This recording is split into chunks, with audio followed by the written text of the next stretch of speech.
his own head, something that complements that body. He said that God caused a short to happen in the atmosphere, just long enough for us to do our work, long enough for us to not be interfered with. So we see that from day one, we was protected.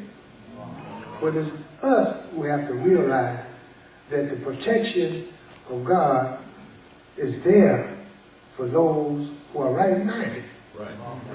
But if you are not right-minded, you'll find yourselves being, as the Imam said before me, in the prayer, it says, Darleen, in the Al-Fatiha, those who go astray, those who miss the mark.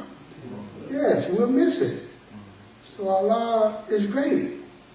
Let's not take this lightly.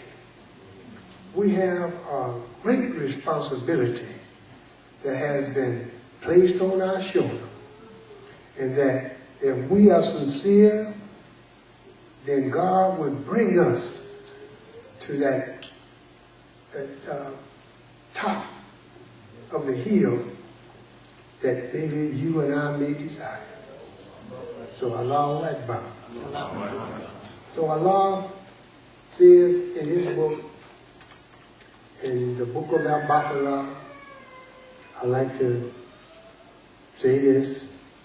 It says, ذَلِكَ الْكِتَابُ لَا رَيْبَ فِيهِ هُدًى لِلْمُتَّقِينَ الَّذِينَ يُؤْمِنُونَ بِاللَّهِ وَيُقِيمُونَ الصَّلَاةَ وَمِمَّا رَزَقْنَاهُمْ يُنْفِقُونَ. This is the book. There is no doubt in it.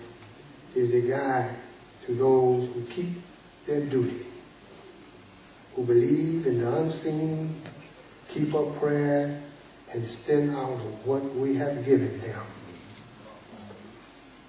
So Allah has blessed us to have finances, to have jobs, and for an organization left to us, an organization that we have inherited, then to neglect that duty and role and responsibility is negligence. It's purely negligence. And God does not bless that activity. Remember, our religion tells us what?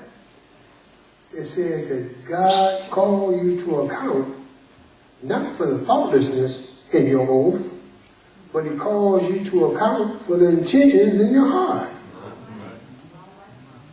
Allahu Akbar.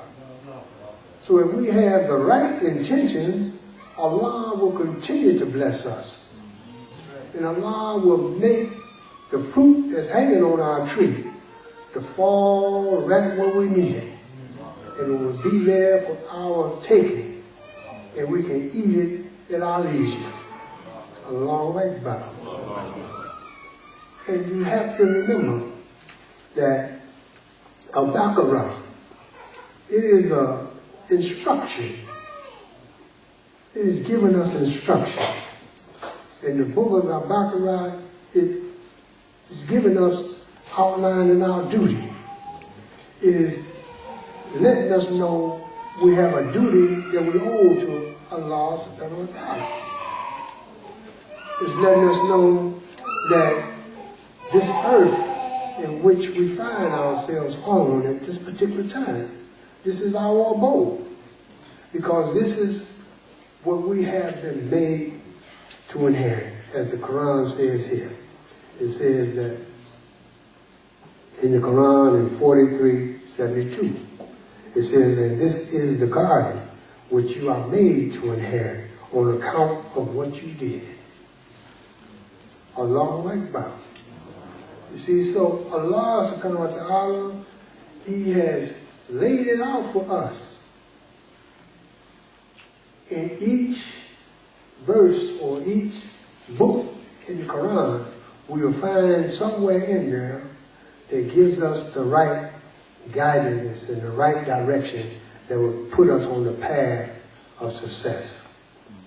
And that in our religion, a big part of our religious responsibility, which is supporting the needs of the people or supporting the needs of the community. That's a big part of our religious responsibility, is supporting the needs of the people in the community. And that we thank God, Allah subhanahu wa ta'ala, for giving us the tools to work with. And I like to move from there to say that earth is a place of trial. It is a place of challenges. It is on earth where everything that we desire as a people will happen. But it's not going to happen unless we take the initiative to make it happen. Why? Because God says this in his book. He says never do he change the conditions of anybody unless you yourselves desire to change it. Then it changes. It don't change because you say, well, you just think up in your mind that things going to change. It'll change tomorrow. Just give it a little bit more time. It'll change. No. How long we've been saying things are going to change? I can recall situations that we can account for, we all can account for. We can look back on. And it's been going on and brewing for the last 60 years. And here we are in 2011, we're still talking about the same things. So how come it hasn't changed? It hasn't changed because you don't want it to change. You haven't done anything to make it change.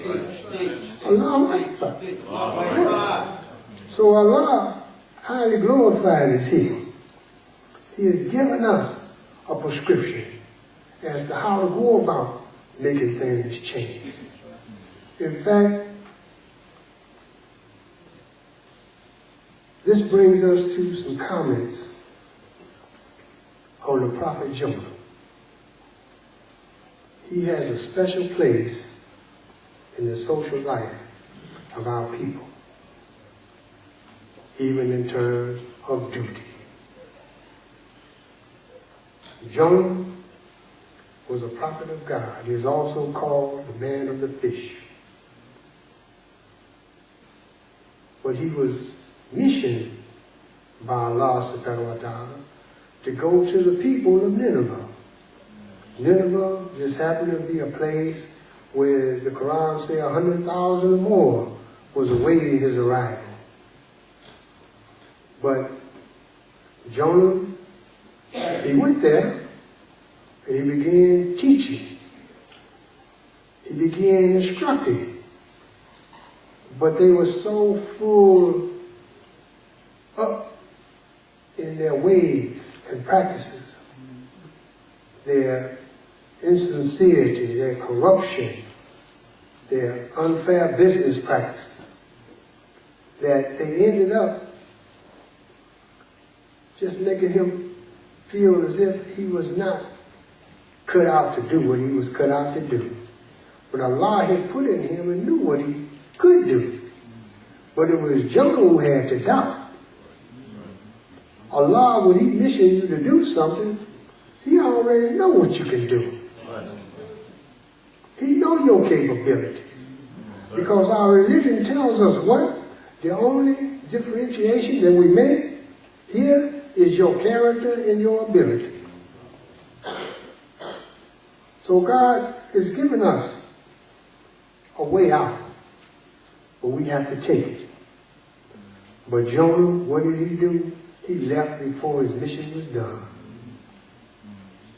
He just ran off.